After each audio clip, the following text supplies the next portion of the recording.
It's a somber day for thousands of people in Saskatchewan and across Canada. It's the 5th anniversary of the Humboldt bus crash, a tragedy that rocked the country, prompting Canadians from coast to coast to put a hockey stick on their porch. Manisa Danabolan joins us now to talk about how people in Humboldt are remembering the victims of the deadly crash today. Manisa. Kelly, 16 people were killed and 13 others were injured when a transport truck crashed into a bus carrying the Humboldt Broncos hockey team. Today, the community is holding an in-person and online tribute for everyone to pay their respects.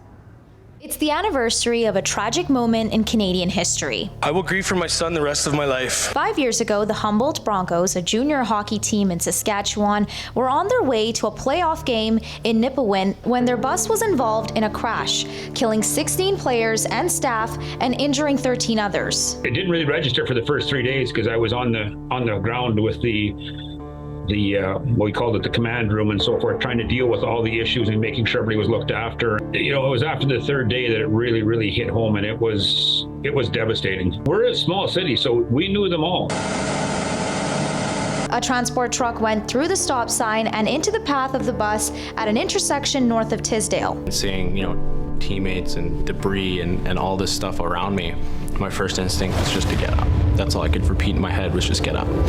So I go to move and I'm thinking, okay, I'm not moving, I'm stuck under something. So I go to look at my legs and, they're just not moving and there's nothing on top of them. The driver of the truck was sentenced to 8 years in prison after he pleaded guilty. The tragedy bringing the community and the country together. We believe. Tributes pouring in from schools, teams, and families. The community receiving thousands of gifts from around the world. People showing their love and support. The mayor proclaimed April 6th Humboldt Broncos Day and April 7th Green Shirt Day to honor player Logan Boulay.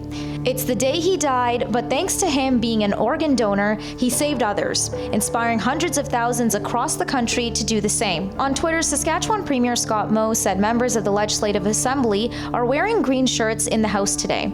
Many awards, scholarships, and bursaries were created in memory of those who lost their lives, and survivors inspired the community. Shortly after the accident, I understood the extent of my injuries. I knew that stand-up hockey might not be an option anymore, and just around the same time, Canada lost in the Paralympics to the Americans. After being paralyzed, Ryan Stretsnitsky is looking to make buildings more accessible for the disabled. At the same time, he's pursuing a new hockey dream. I knew I wanted to play sled hockey and I knew I wanted to crack a spot on the Paralympic team. Today, friends and families are remembering their loved ones and tributes have been pouring in on social media. Being the commissioner of the league, you get to know the coaches from each of the teams, and I got to know Darcy, and I respected Darcy a lot because he had some values that were very strong. And he did a lot of work. A statement from Prime Minister Justin Trudeau reads, "On this day, we remember the lives that were cut short by this tragedy, honor the survivors, and stand with the families and the community of Humboldt, Saskatchewan. We continue to be inspired by their strength, their determination, and their compassion. They are forever Humboldt strong."